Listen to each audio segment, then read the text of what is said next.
So yeah, I set up the camera as our final goodbye was like a hug, and he helped me move into my new apartment in Toronto, and it was super emotional and really heartfelt. And I posted it, and it just went off. Wow, so that's it, huh? Just 4 o'clock and you are gone for good. Why am I so sad? Am I doing the wrong thing? Absolutely not. It's just that sometimes goodbyes are a bitch. Hey, Bridget. Hi, how are you? Good. Thanks so much for coming on to Narcity to chat. Amazing. I'm super excited to be here. It's going to be great to talk to you. Okay, beautiful. So your TikTok journey actually started with vlogging a breakup with your longtime boyfriend. What was that like? Yeah, so I guess I never really expected or kind of planned to have it blow up, but I was a really tiny creator. I think I had like 200 followers at the time. And for my job, I do like little TikTok videos. So I just had my own personal account, and I ended up vlogging like our final goodbye, and it went super, super viral, very unexpected.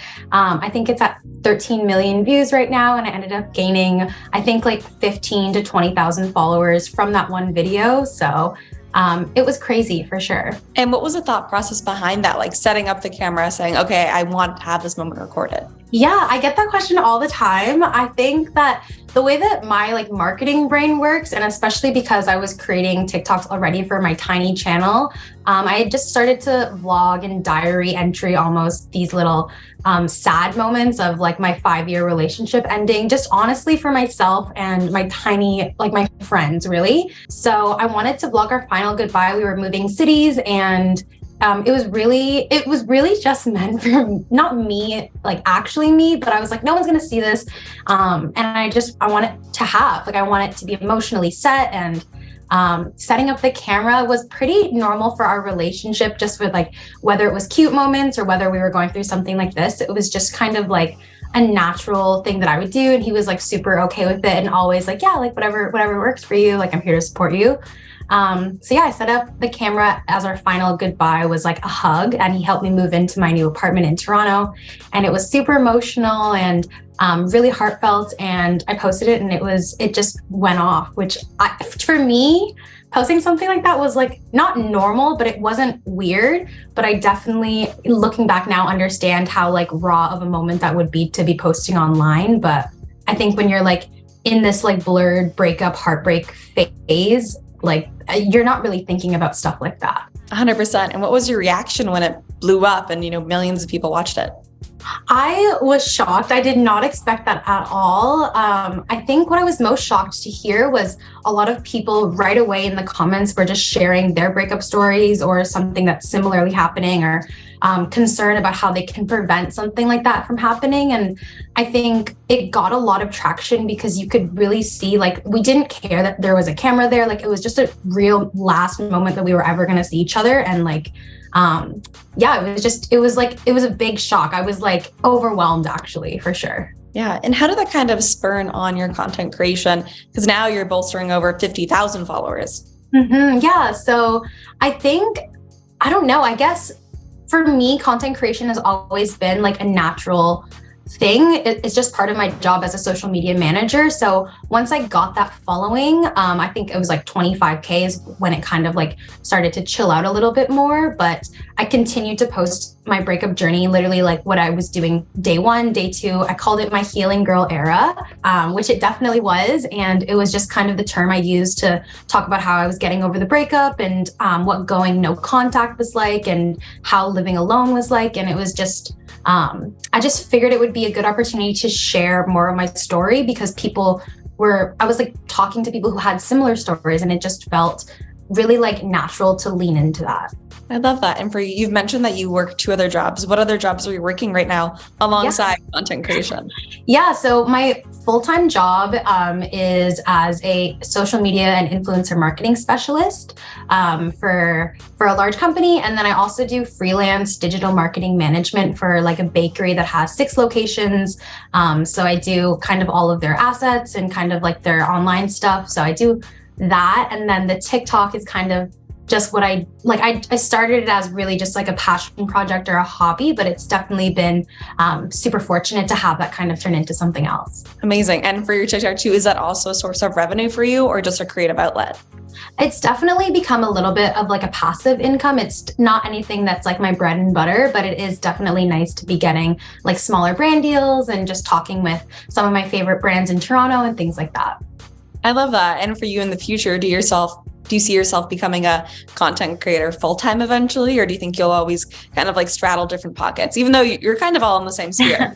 I feel like I love keeping busy. I think it's like really important for me and just like my mental health to always be doing something. And I've always kind of had that motivation to never like sit still. So I don't even know what my life would be like if I wasn't as busy as I was. But it is definitely a dream of mine to be a full-time content creator. And I know people say that all the time. And it's a crazy ambitious goal. And it's an unstable income, but it would be amazing if people followed my journey because they liked me. And it was just like a very authentic transition into like this transformation of like my life. Yeah, I love that. And your content is super raw. It's like what I'm spending as like living in the city, like my rent, like what I'm doing for the weekend. It is super transparent. And, with your content, how do you feel about sharing so much of your life online? I think that I don't really see any other way to do it. I feel like even just from the beginning, posting the breakup stuff to like what I spend and what I do this weekend, going on like my first dates, and like I just feel like when I get the feedback is when I realize how transparent it is, because going into it, I'm such an open person and I try to be really friendly. So I feel like when I'm making these videos, it's almost like I'm FaceTiming a friend. Like I'm just like sharing little updates. So when I get the feedback of people being like, oh, you're so transparent, or thank you so much for like sharing like a real day in Toronto, that's when I realize that it's like not a common thing, or it's not necessarily the norm that we're seeing online. So I like sharing my life online. There's definitely negative feedback and positive feedback, but for me, if it's helping like one person or even just like making someone smile, which I know sounds so cheesy, but it's like, I don't know, I have nothing to hide really. And like, as long as I'm safe, then I feel like I'm happy to share and like be a little bit more vulnerable and a little like authentic. I love that. And, looking back at that breakup video now, how do you feel watching it? I definitely see it come up with like my TikTok notifications as it trickles in like the likes. I think there was times in my breakup when I would look at it and I couldn't watch it, and I almost never watched it, especially when it was blowing up and I was right in the heat of my breakup back in July.